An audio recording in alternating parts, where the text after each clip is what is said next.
அன்னை மரியா திருச்சபையின் அன்னை என்று அழைக்கப்படுகிறார்.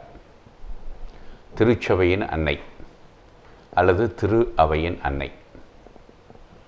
இந்த திருச்சபை என்பது என்ன? இந்த திருச்சபையை ஆண்டவராம் இயேசு கிறிஸ்துவே ஏற்படுத்தினார். உலகில் மக்களின் மீட்புக்கான கருவியாக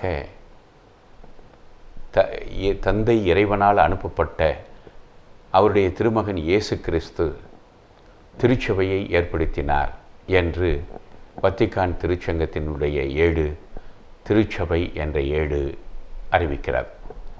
எனவே திருச்சபை என்பது உலக நிறுவனங்களில் ஒன்று என்று மட்டும் நாம் புரிந்து கொள்ள முடியாது. அது உலகில் ஒரு நிறுவனமாக இருந்தாலும் அது ஒரு இயக்கம், அது ஒரு இறையாட்சி இயக்கம். இறைமகன் இயேசு கிறிஸ்துவை இந்த உலகில் வழங்குவதற்கும் அவர் கொண்டு வந்த மீட்பை அனைவருக்கும் உரியதாக மாற்றுவதற்குமாக இருக்கக்கூடிய ஒரு தொண்டர் இயக்கம்தான் இந்த திருச்சபை. எனவே திருச்சபை உலகில் மீட்பின் கருவியாக செயல்படுகிறது.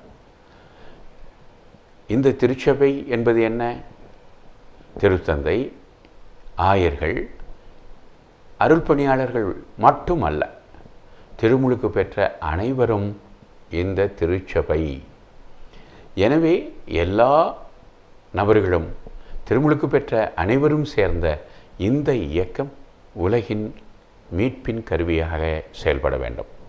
எனவே உலகில் மீட்பின் கருவியாக செயல்படுகிற இந்த திருச்சபையினுடைய அன்னை கன்னிமரியா, அவர் இந்த திருச்சபைக்காக மன்றாடுகிறார்.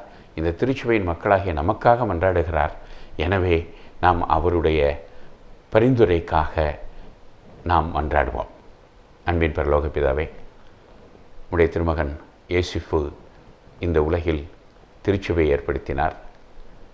அவருடைய அன்னையை நாங்கள் போற்றி புகழ்கிறோம். அவரால் நாங்கள் அவருடைய பரிந்துரையால் பல்வேறு நலன்களை பெறுகிறோம். அதற்காக நன்றி கூறுகிறோம். தொடர்ந்து எங்களுக்கு அன்னை மரியாவுடைய பரிந்துரை கிடைப்பதாக. ஆமென். எல்லாம் உள்ள இறைவன், தந்தை, மகன், தூய ஆவியார் உங்களை ஆசீர்வதிப்பாராக. மரியே வாழ்க. இயேசுவுக்கு புகழ். இயேசுவுக்கு நன்றி.